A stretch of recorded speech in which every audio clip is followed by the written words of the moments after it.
Start the video. Okay. Hare Krishna. Welcome everybody to this session where we are going to discuss positivity in the face of adversities. Today is Janmashtami. Wishing all of you a very, very happy Janmashtami. Let's begin today's session with a little bit of Kirtan and then we'll start today's discussion.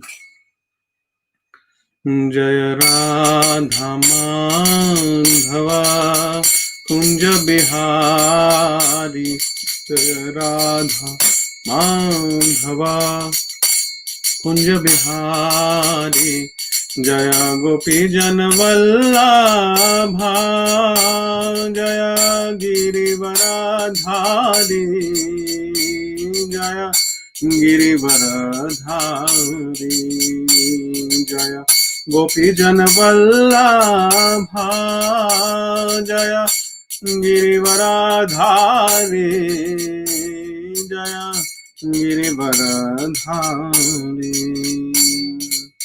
Yashodanandana Braja Janaranjana Yashodanandana Braja Janaranjana Yashodanandana Braja Janaranjana Yashodanandana Braja Janaranjana Yamuna Tira Vanchari Yamuna Tira Vanchari Yamuna Tira Vanchari Yamuna Tira Vanchari Jaya Radha Madhava Kunja Bihari Hare Krishna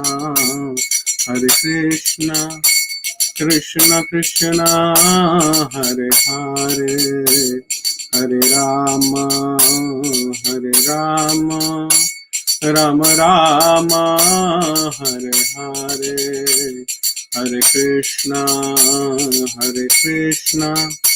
Krishna Krishna Hare Hare Hare Rama Rama Rama Hare Hare Jaya Gandharve ka giridhari Gandharve ka giridhari Gandharve ka giridhari Gaura Hari Jaya Lakshmi Narasimha Jaya Lakshmi Narasimha Lakshmi Narasimha Jaya Anantadev Jaya Jaya Prabhupada Srila Prabhupada Jaya Prabhupada Jaya Srila Prabhupada Jaya Jaya Prabhupada Jaya Srila Prabhupada Jaya Jaya Prabhupada Jaya Srila Prabhupada Om Ajnana Timirandhasya Jnananjana Shalakaya Chakshurunmilitam Yena Tasmai Shri Gurave Namaha Shri Chaitanya Manobhishtam Sthapitam Yena Bhutale Swayam Rupa Kadamahyam Dadati Swapadantikam Vandeham Shri Gurum Shri Yutapad Shri Gurun Vaishnavamscha Shri Rupam Sagrajatam Sahagana Raghunathan Vitam Tam Sajivam Sadvaitam Savadhutam Parijana Sahitam Krishna Chaitanya Devam Shri Radha Krishna Padan Sahagana Lalita Shri Vishakhan Vitamscha He Krishna Karuna Sindhu Deen Bandhu Jagatpate Gopesha Gopika Kanta Radha Kanta Namostate Tapta Kanchana Gaurangi Radhe Vrindavaneshwari Vrishabhanu Sute Devi Pranamami Haripriye Vancha Kalpatarubhyascha Kripa Sindhubhya Evacha Patitanam Pavanebhyo Vaishnavebhyo Namo Namaha Jai Shri Krishna Chaitanya Prabhu Nityananda Shri Advaita Gadadhar Srivasadi Gaura Bhakta Vrinda Hare Krishna Krishna Krishna Hare Hare Hare Rama Rama Rama Hare Hare Namo Vishnupadaya Krishna Pristhaya Bhutale Srimate Bhaktivedanta Swamin iti namine Namaste Saraswati Deve Gauravani Pracharine Nirvishesha Shunyavadi Paschati Deshitarine Mukam Karoti Vachalam Pangam Langhayate Girim Yat Kripa Tamaham Vande Shri Gurum Deenatarinam Paramanand Madhavam Shri Chaitanya Ishwaram Harihi Om Tat Sat.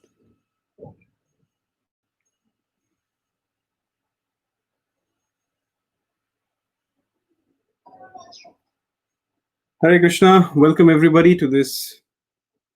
First of all, I wish you from the core of my heart a very, very Krishna conscious Janmashtami. So, Janmashtami is the major festival which devotees of Lord Krishna await the entire year, and they rejoice in great happiness, in great strength, in great enthusiasm. Somehow,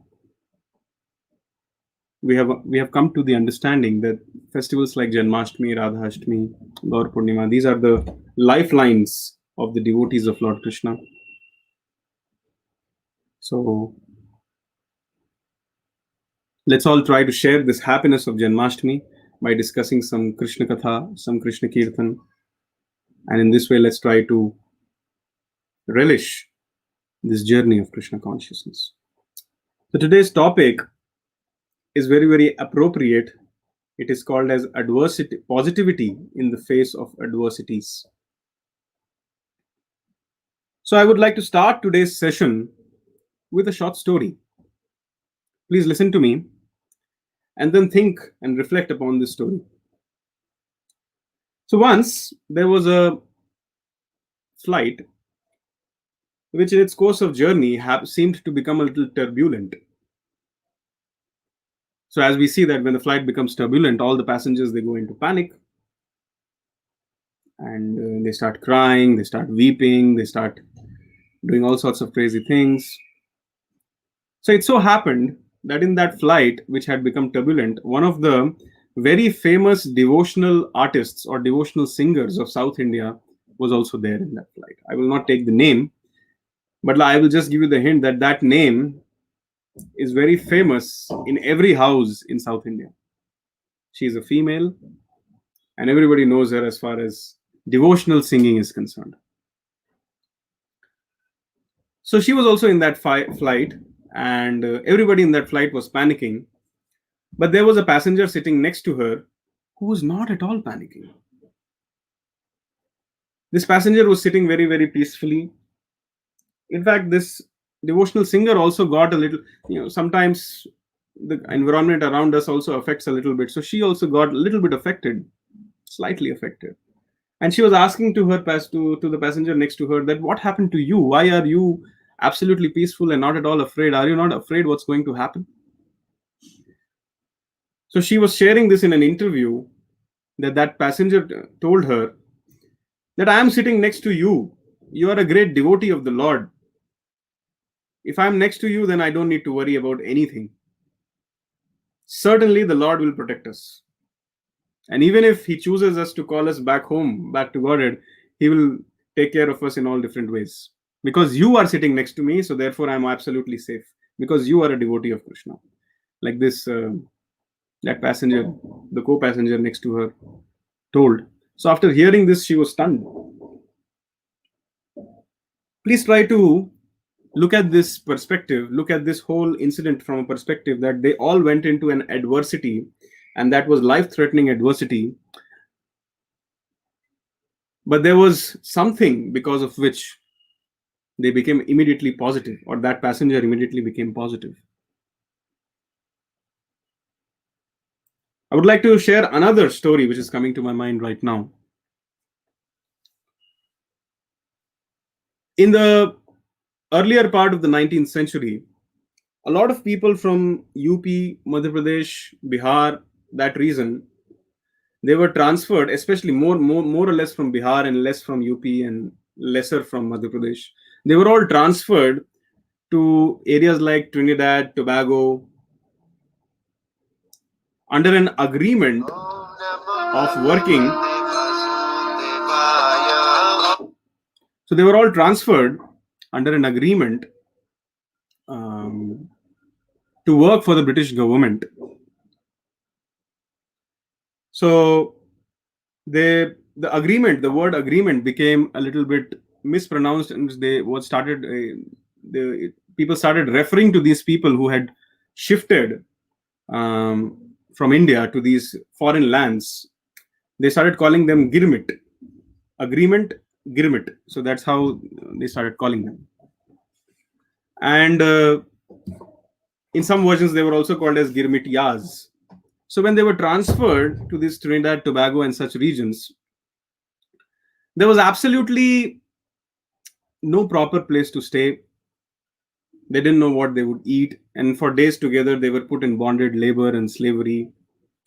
And they were in a foreign land where they didn't know the language which was to be spoken, and they didn't know the ways and the customs and the means, and so on and so forth. The situation was so bad that they weren't even equipped enough to come back to India again, because the so-called passports at that time, which was there, the British government passports, that was also seized.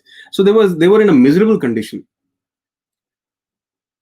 So, but then these Girmitiyas, they write in their personal diaries, or they tell in their interviews, that the only reason why they could see through that entire episode of bonded slavery and bonded labor and inhumane circumstances, the only reason why they could see through it was that they carried the Bhagavad Gita along with them. And they kept reading and reading the Bhagavad Gita. I had a personal acquaintance with one of them, and they said that these verses of Bhagavad Gita were the only reason why they were alive, and why they could, and actually they could see through that. Mauritius, Trinidad, Tobago. And now, if you go to Mauritius, Trinidad, Tobago, these Girmitiyas, they are actually the heads of the state. They are all the prime ministers are actually from places like Bihar and UP. It is the own Mauritius. Achyut Prabhu, we are not Arjun Prabhu, we are not able to listen to you. 1 second. Hare Krishna Prabhu. 1 second, please.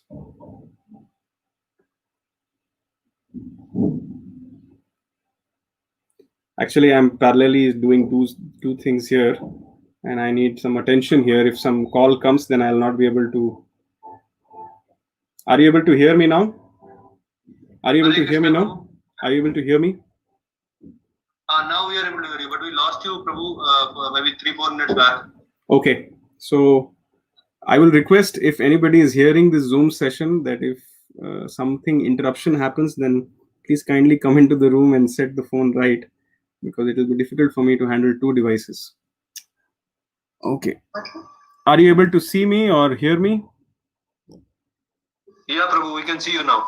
Okay. So I was talking about the Girmitiyas. So these, I hope you heard about the pastime or the story in which I talked about the turbulent flight, in which there was a devotional singer, and then when some turbulence happened, then everybody went into a panic.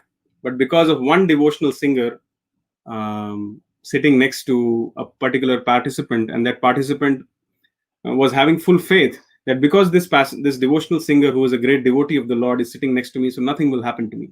So I related this pastime, or this story, or this incident rather. And then the next thing which I talked about was the Girmitiyas. Girmitiyas were the bonded laborers which were taken away from areas like Bihar and UP for sugarcane cultivation in the earlier 19th century under an agreement by the Britishers. And they were put into inhumane circumstances. They didn't know what to eat, where to sleep, where to live. And constantly they were asked to work, and they weren't even allowed to come back. And these Girmitiyas, when they were later asked that how did they see through this impossible phase of existence, or this extreme adversity in which they were put into, they said that we all carried our Bhagavad Gitas with us. We all carried our Ramayana with us. And simply these verses of Bhagavad Gita and Ramayana, they gave us life, and we were able to see through that adversity. So I just narrated two stories or two incidents from which we can see that everybody was in adversity in both these situations, and everybody came out of this adversity simply because of one simple factor, and that is faith. So this faith is a very, very important factor as far as becoming positive in adverse circumstances are concerned. I was once talking to a psychologist friend of mine, and that friend of mine was telling me that many people come to them. He runs a rehabilitation center also. So he tells that as far as rehabilitation is concerned, one of the primary factors for rehabilitation or to come out of a bad habit or something is to have faith in a higher power. He tells me that those who have faith in something higher than them or in something superior to them, they are able to more easily and more and in a faster way come out of this conditioning which they have, or this bad habit which they have. And rather, those who do not have faith in something higher or superior to them, they keep relapsing, and in this way the struggle continues. So I'm again highlighting that we need faith to be positive in adverse circumstances. So the secret to be positive in adverse circumstances is to have faith. See, these days the corona is going on, and we have faith that one day this corona will get over, and then we'll all be able to get together very nicely. We'll be able to have all the loving exchanges with each other, and we'll be able to have a good time with each other. So it is this faith that we have that one day this corona epidemic will get over, and therefore I'll be able to continue very nicely a normal life. It is this faith which keeps us going. Now the question, I've talked a lot about faith. Now let's discuss what this faith is, and where should we put this faith? I certainly cannot put my faith in the government of India, or I certainly cannot put the faith in the so-called municipality, or even the people around me. Everybody has their own circumstances. So where to put the faith? And most primarily, we have to understand what is faith. So Srila Prabhupada, the founder Acharya of ISKCON, in the second chapter of Bhagavad Gita, in the 41st shloka, he says, faith means unflinching trust in something which is sublime. I repeat, faith means unflinching trust in something which is sublime. So I just looked up the meaning of the word sublime in the Oxford Dictionary, and the meaning is, the word sublime means unparalleled, or something or someone who is unparalleled in excellence and beauty. Now just try to ask yourself, who is that person who is unparalleled in excellence and beauty? We all know the answer. That is Krishna. Krishna is the most beautiful. He is the most excellent person. He is the most rich. He is the richest person. Most beautiful, most rich, most strong, most intelligent, and most famous, and also most renounced. So these are the 6 qualities. The Vishnu Puran says, Aishwaryasya samagrasya viryasya yashasriya jnana vairagyauscheva sannam bhaga itingana. So these are the 6 qualities of Godhead. And Krishna has these qualities of being super excellent, unparalleled in beauty, strength, name, fame, influence, intelligence, and everything, in so much, in such degree and in such order that no one is close to him or equal to him. So when Prabhupada says having unflinching trust in something which is sublime, he's actually hinting towards Krishna, because Krishna is sublime. He fits the description. Otherwise, what else can be sublime? Certainly the government of India or the state cannot be sublime. My own talents and capacities cannot be sublime, because they keep cheating me. They keep going here and there. Sometimes I do good, sometimes I don't do good. I cannot trust in the weather. I cannot put full trust in the people around me also, not because they are bad, but they are also going through various circumstances. So the only qualified person wherein we can put our trust, or unflinching trust, who also fits in the description of sublime, being sublime, is Krishna. So Krishna is that sublime personality who is worth taking shelter of. Krishna tells in the Bhagavad Gita, Sarva dharman parityajya mam ekam sharanam vraja aham tvam sarva papebhyo mokshayishyami ma shucham. In the 18th chapter, shloka number 66, Krishna says, abandon all varieties of religions and just surrender unto me. I shall give you freedom from all your sinful reactions. Do not fear or do not worry. So who in this entire creation has the authority to speak like this? So many governments have come and gone. So many leaders have come and gone. But none of them can speak like this. Only Krishna has the authority to speak like this. So therefore, we have to put our faith in Krishna. And how do we put our faith in Krishna? We just concluded that if we have this faith, we become positive in adverse circumstances. But making faith or putting faith is also not an easy task. One of the easiest ways, or one of the best ways to put our faith in Krishna is to read the Bhagavad Gita. And the Bhagavad Gita says that the aim of life is to go back home, back to Godhead. Krishna talks about this eternal spiritual realm. Natad bhashayate suryo na shashanko na pavakaha yad gatva na nivartante tadham paramam mama. Krishna talks like this. He gives us information about the spiritual nature where there is no birth, no diseases, no old age, no death. And it is possible to get this knowledge by the reading of the Bhagavad Gita. And also, Bhagavad Gita, just like a person who knows boxing can teach you boxing. Similarly, Bhagavad Gita is all about Krishna and becoming a devotee of Krishna. So similarly, just like a boxer can teach you boxing, similarly, only a devotee of Krishna can teach you how to become a devotee of Krishna. Krishna also confirms this. He says, Bhaktya mam avijanati yavan yaschasmi tatvatah tato mam tatvato jnatva vishate tad anantaram. This is the 55th shloka of the 18th chapter. Krishna says, one can understand me as I am, as the Supreme Personality of Godhead, only by devotional service. That means only the devotees of Krishna can understand Krishna. And if I am able to understand Krishna, then I'll be able to put my faith in Krishna. Of course, it is not possible to fully understand Krishna, but I can begin to understand Krishna by reading the Bhagavad Gita in the association of devotees, because only a devotee can truly reveal to me the real mystery or the real secret of the Bhagavad Gita. And in this way, if I put my faith in Krishna, then... Sorry, calls keep coming to me.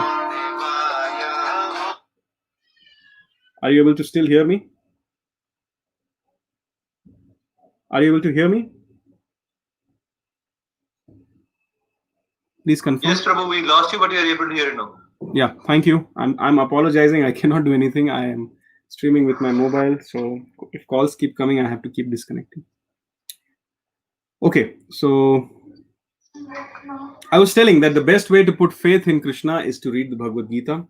And if we are somehow able to put our faith in Krishna, then we'll be able to easily see through all the adversities. And as I said, only a devotee can reveal to us the mystery of Bhagavad Gita. Only in the association of devotees we can understand this Bhagavad Gita. And ISKCON Whitefield is offering such an opportunity to all of you by conducting a free online Gita course where the devotees of Krishna are willing to explain you the mystery of Bhagavad Gita. They are willing to explain you what Krishna has said. They are willing to make you understand what Krishna expects out of all of us. And in this way, they will help us in deriving practical applications from this Bhagavad Gita, which will help us in putting our faith in Krishna, and therefore will ultimately help us to overcome all the adversities of life and be ultimately positive. So I request all of you to kindly register for this Bhagavad Gita. I think the link of this Gita course will be is as I speak being published in the comments section. Please click on it and register and explore a world of meaningful happiness for yourself, because this is the way in which we can become positive in adverse circumstances. Speaking about positivity and speaking about adversity, in our Puranas, we find there are numerous examples filled. The Puranas are filled with numerous examples where various devotees of Krishna have crossed seas and oceans of difficulties without being disturbed, meaning to say that they have passed through most adverse circumstances without being slightly disturbed also. There are many examples starting from Prahlad to Maharaj Amrish. But since today is Janmashtami, we shall take this opportunity to discuss about Vasudev, who was the father of Krishna. And all of us know the troubles or the adversities which he went through, right from killing of 6 children earlier to Balram and Krishna. And even when Lord Krishna appeared on the day of Janmashtami, there were so many adversities or so many problems which Vasudeva was going through. Let's try to discuss that a little bit. The Bhagavatam says a very, very nice verse about Vasudeva.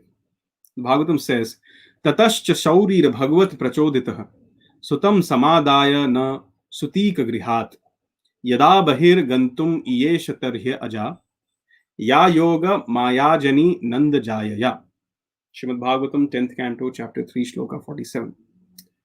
It says, thereafter, exactly when Vasudeva, being inspired by the Supreme Personality of Godhead, was about to take the newborn child from the delivery room, Yogmaya, the Lord's spiritual energy, took birth as the daughter of the wife of Maharaj Nanda. So this is a very, very nice verse where a situation is being shown.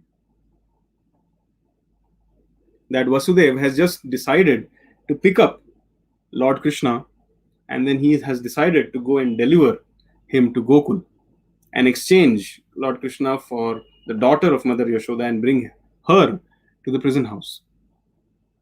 So this is a snapshot of this pastime which I have just shared, and please allow me to further elaborate upon this, which will help us in our discussion and understanding. Just consider the position of Vasudeva at present. I would like to explain this position by giving an example. Example is, assume that you were a doctor, and from the last 1 month, whichever case you handled or whichever diagnosis you performed, all the patients you treated in the last 1 month, they all died. How would you be feeling about yourself? You would be feeling horrible. And let's say after this 1 month, someone comes and tells you, okay, a very, very critical case has come up and only you can perform this diagnosis or only you can do this operation, so kindly do so. No, we will not be inclined to do that because we will be thoroughly depressed because of the so-called adverse circumstance which we have faced in the last 1 month, wherein whomever we touched, that person died.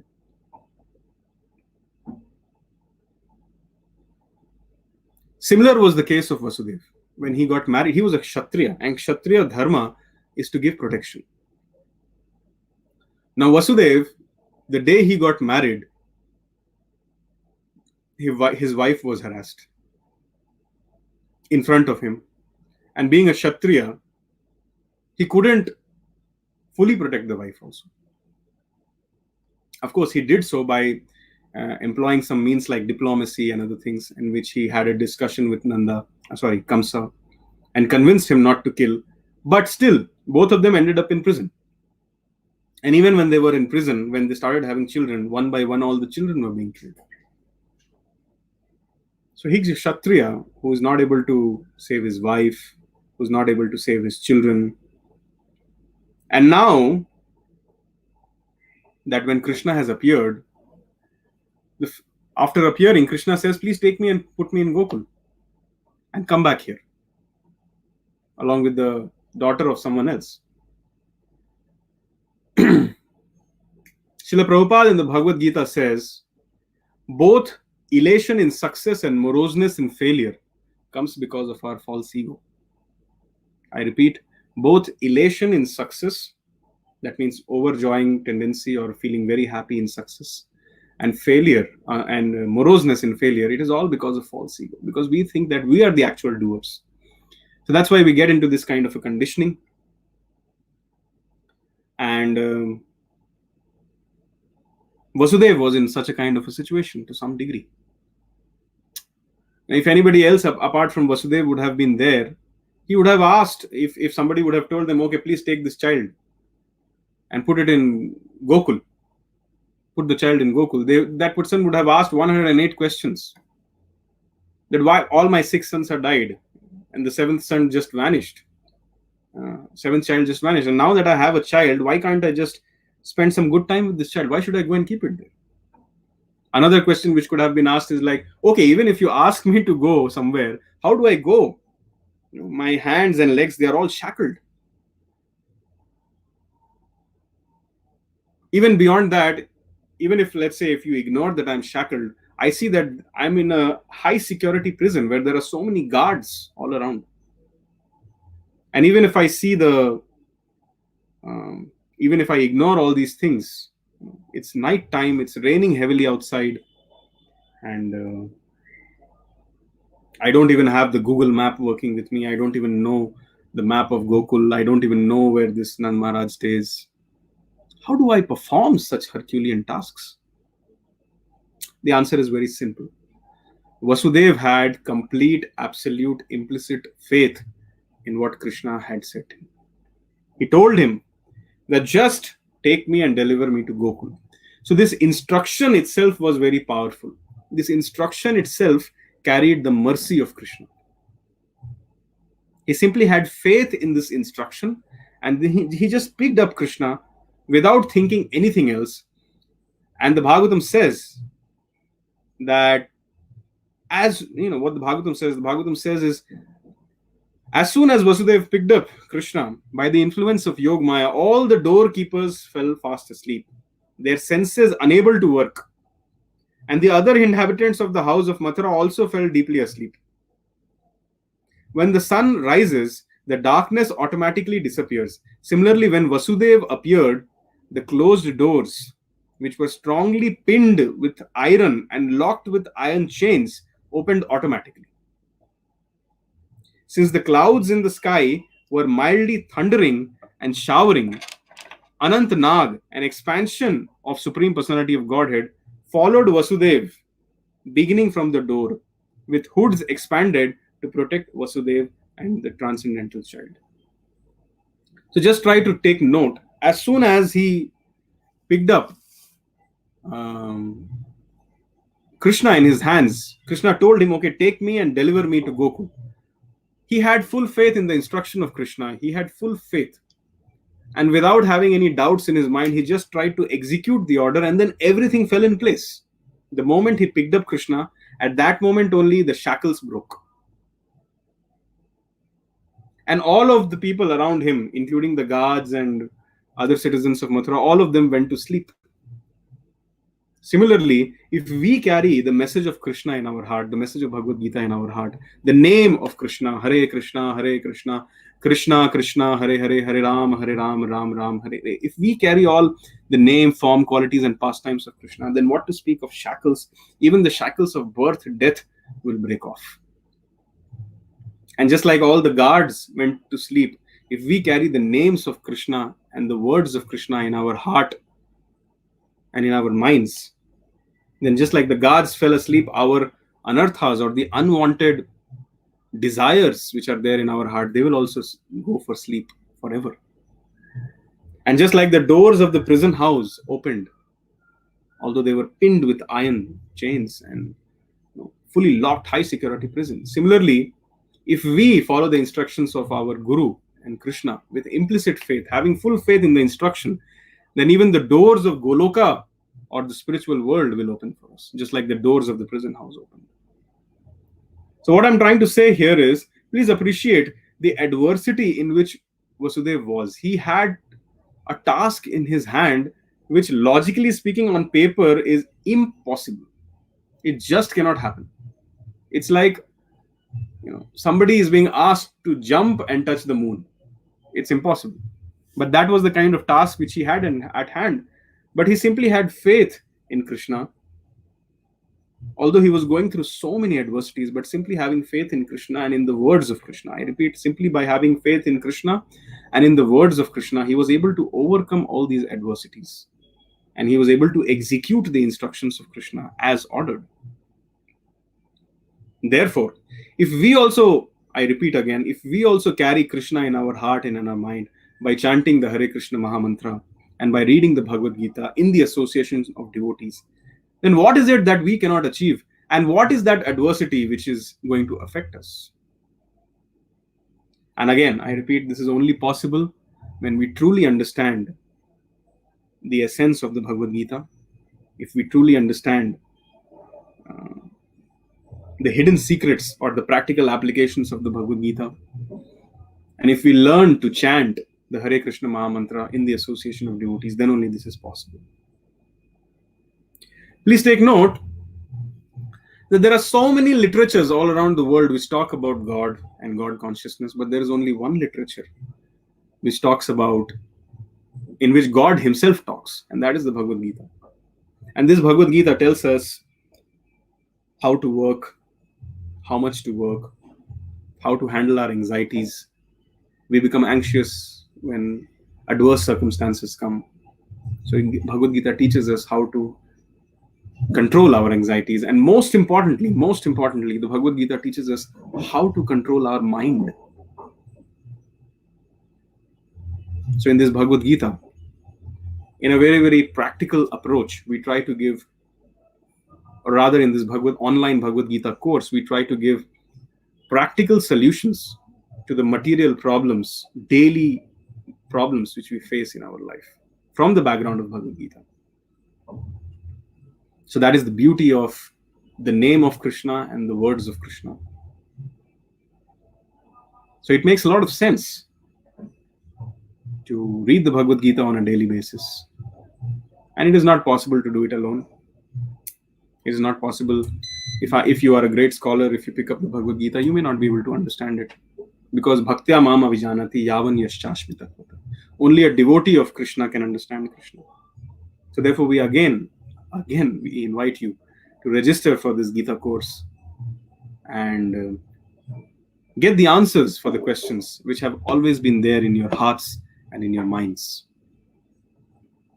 So we saw how people like Vasudev, how the Girmityas, and how we saw an example wherein somebody was there in a turbulent flight. All of them were able to overcome their adversities simply by having implicit faith in Krishna and in Krishna consciousness and in the message of Krishna and in the name of Krishna.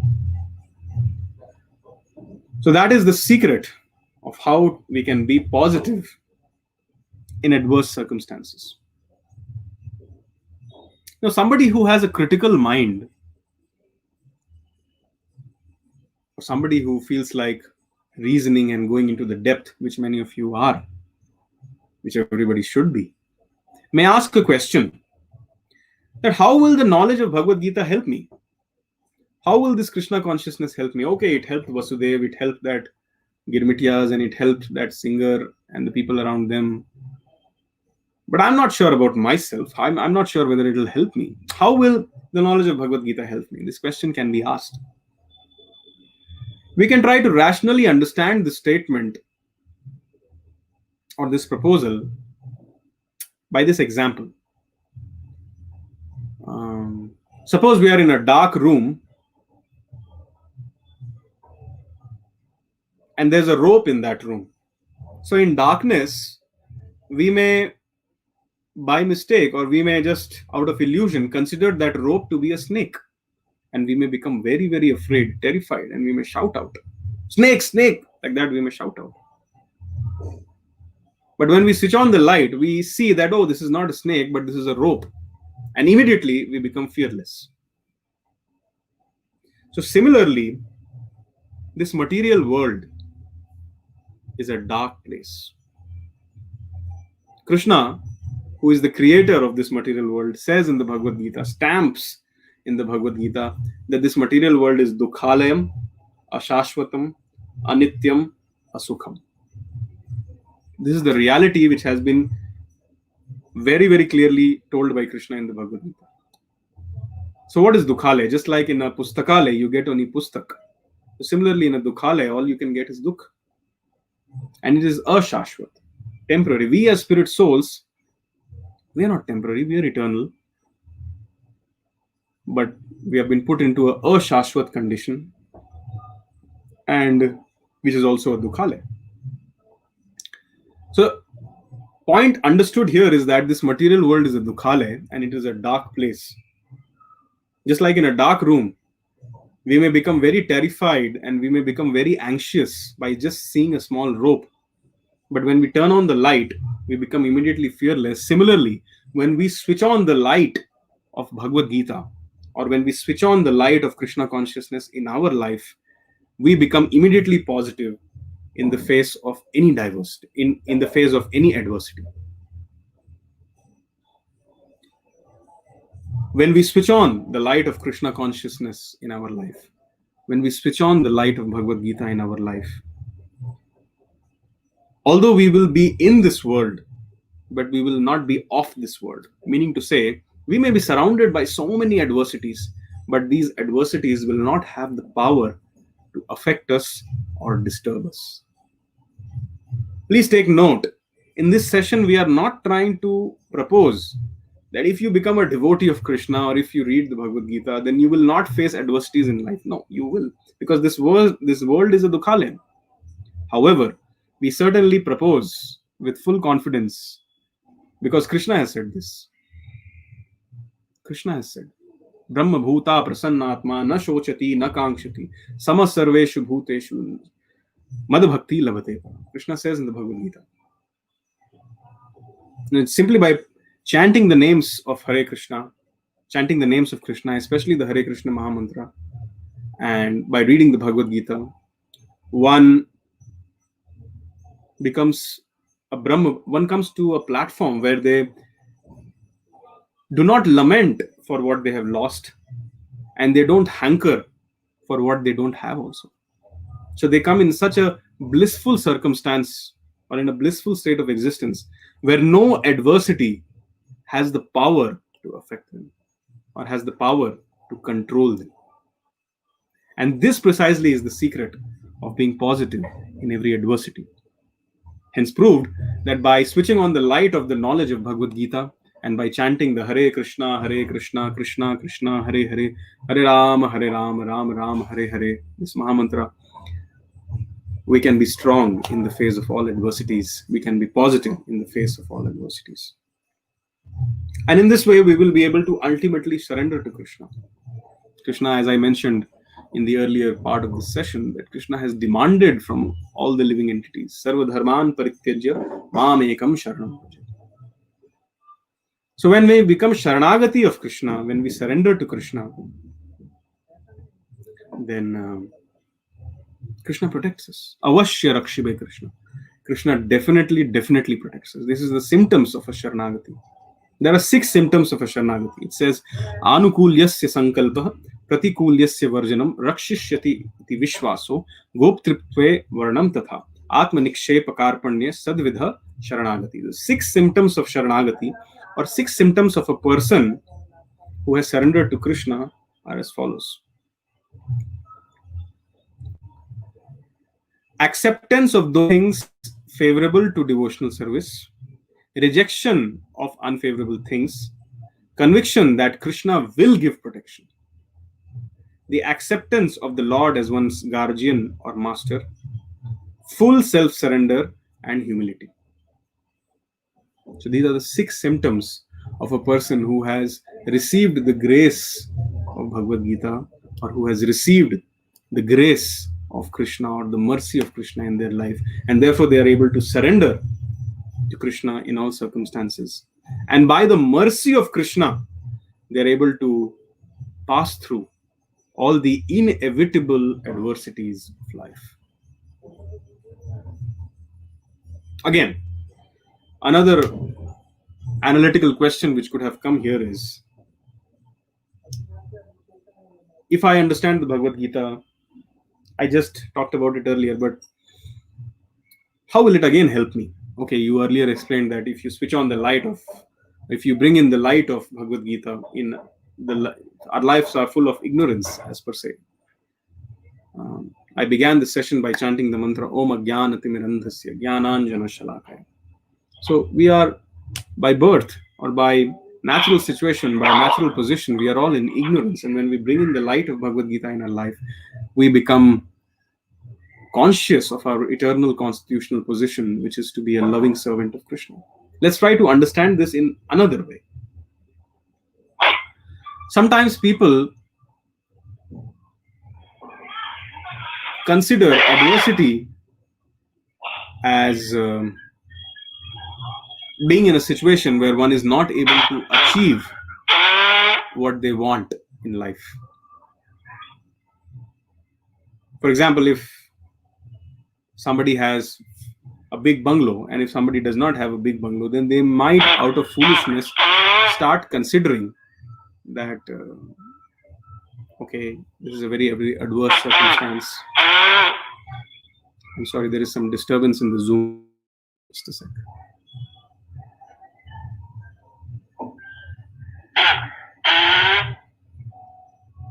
Requesting everybody to be on mute, please. And requesting the host to mute everybody, if possible.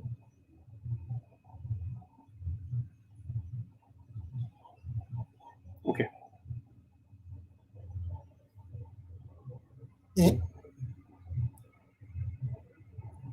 Okay.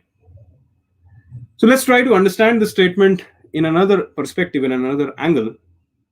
I'll give you an example. There was a traveler who was in Varanasi once, and he was hitchhiking to different parts of the world. He somehow ended in Varanasi, and he went to one of the hermitages or the ashram of one of the sages. And as soon as he entered the room, he saw that the room was practically empty. So he asked the sage that, where is your furniture? You seem to be living here. People are telling that you stay here and everybody knows you here. So you seem to be living here from quite a long time. But when I come to your place, I see that you have no furniture and no things around you. Where is your furniture? So the sage replied by asking a question to this traveler. He asked the traveler that, where is your furniture? So the traveler replied, see, I'm hitchhiking, I'm on a world tour, I'm just a traveler, I can't carry my furniture with me. So after getting this answer from the traveler, the sage replied, just like you are a traveler in this part of the country, similarly, I'm a traveler in this material world. And my real home is the spiritual world, is Vaikuntha, is Krishna Loka, it is Golok Vrindavan. And just like you, while traveling, don't carry much, so similarly, I, while traveling or while passing through this material world, don't believe in accumulating much, so that I can very easily go back home, back to Godhead, by chanting Hare Krishna and by reading the Bhagavad Gita, and so on and so forth. So you see, the traveler, as soon as he heard this, many people have so many hankerings that I don't have this, I don't have that, I'm not getting this, God is not giving me that. Yesterday we had a very nice session where we saw that everybody is suffering. What is God doing? So we have so many desires which when do not get fulfilled, that becomes a hankering, and then our mind cheats us to believe that, okay, this is an adversity. However, when we see the light of the discussion between the saint and the traveler, we understand simply by getting this knowledge, we'll be able to overcome so many adversities and so many hankerings. And the Bhagavad Gita explains to us. It talks about the modes of material nature. It talks about the different kinds of yoga systems. It talks about how to control the mind, as I said. It talks about the divine and demoniac natures. And so it's just unlimited. Bhagavad Gita is unlimited, unlimitedly full of practical applications. So the wise people, when they are put into any adversity, they see that adversity also as the hand of the Lord. They understand that whatever is happening, I may feel, my tiny brain may tell me that I am not in complete control, but Krishna is in complete control. The Bhagavad Gita says, I think in the 5th chapter, 28th verse, the Bhagavad Gita says, Bhoktaram yajnitapasam sarvalok maheshwaram suhridam sarvabhutanam gyatma mam shantim rakshati.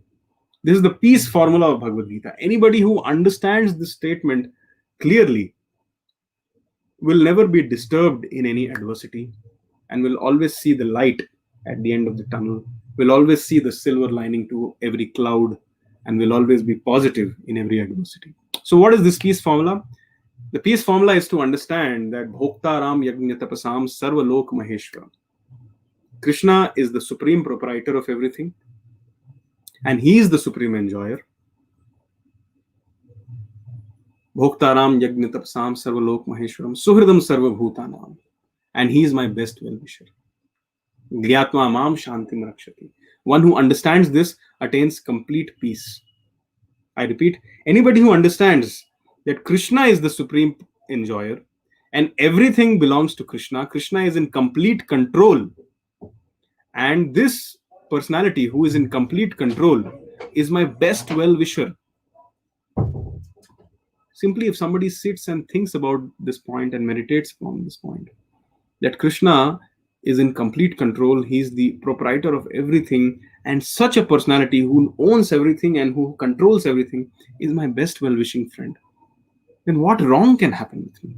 In fact, what can happen to me without the sanction of Krishna? And if the Shastras, if the Bhagavad Gita, if the Bhagavatam, if the saintly personalities, if all of them confirm that he is my best well-wisher, that means whether he gives me a reward or whether he gives me a punishment, everything is his mercy.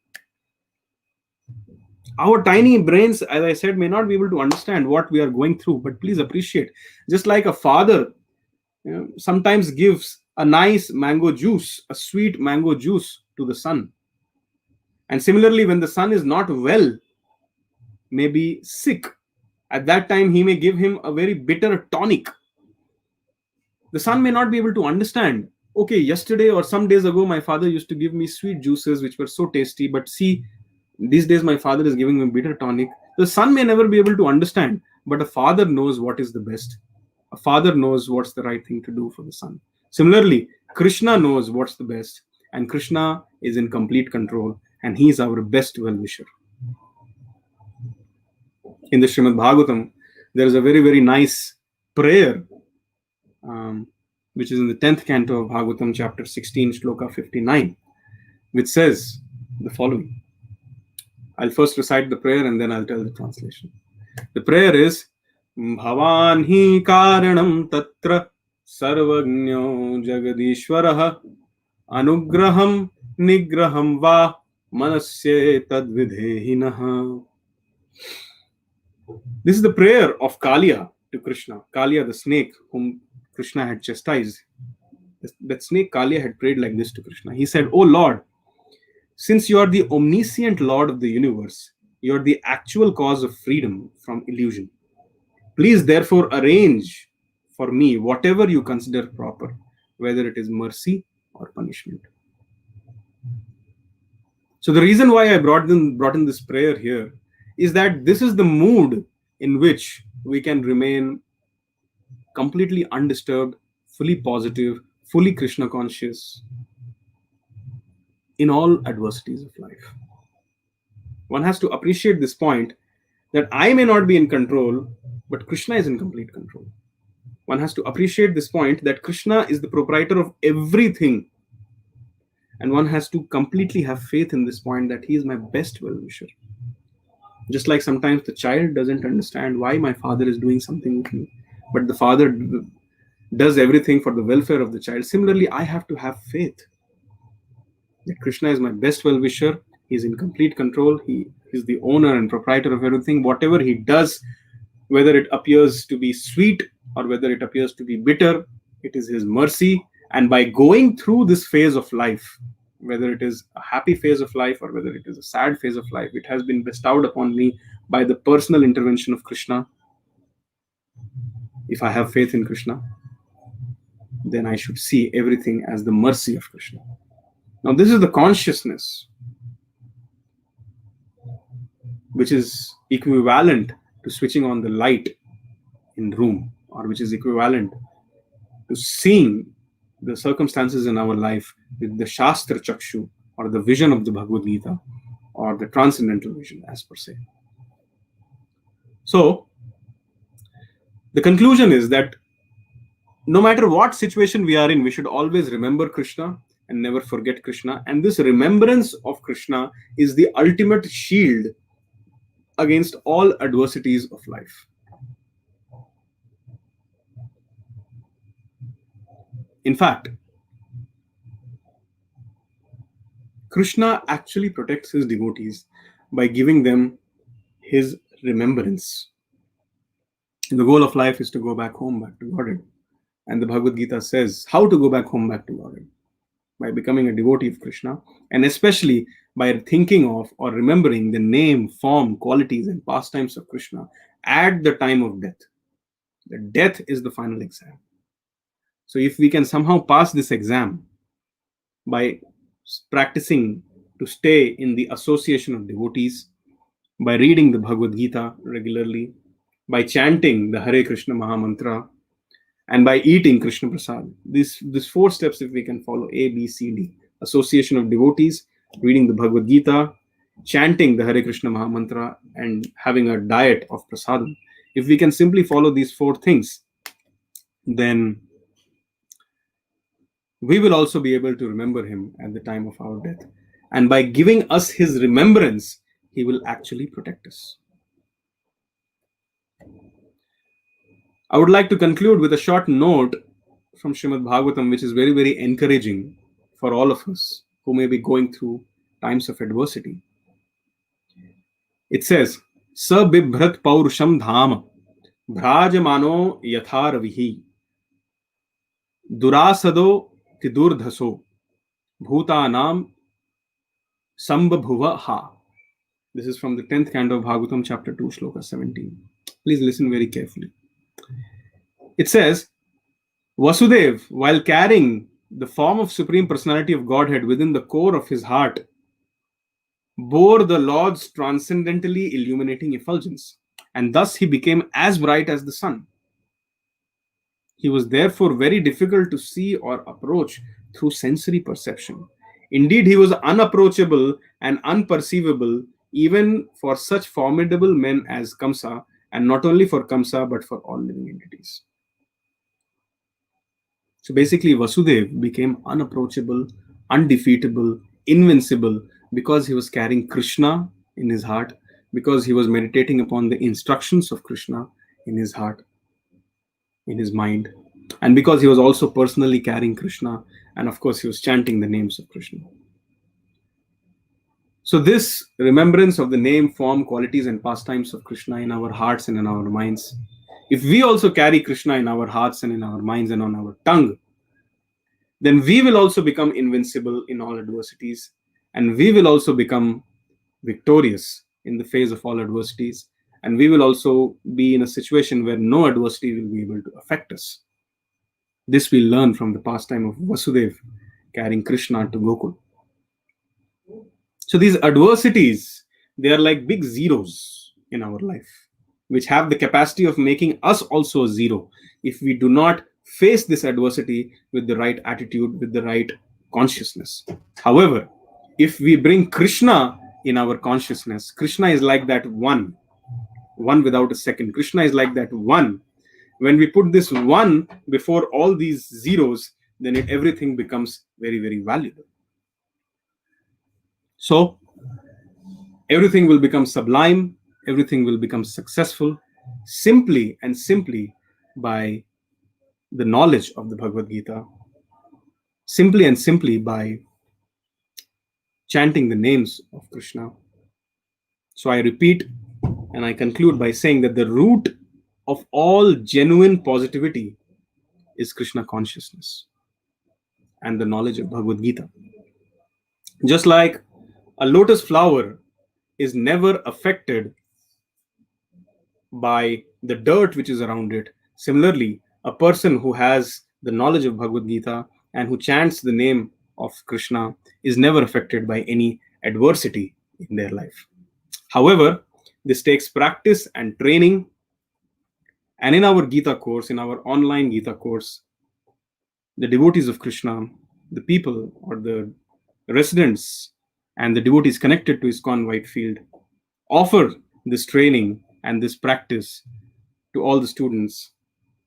And in this way, they train everybody up for facing all the adversities in their life simply in the light of Bhagavad Gita, by gaining the knowledge of Bhagavad Gita and by chanting the Hare Krishna Mahamantra.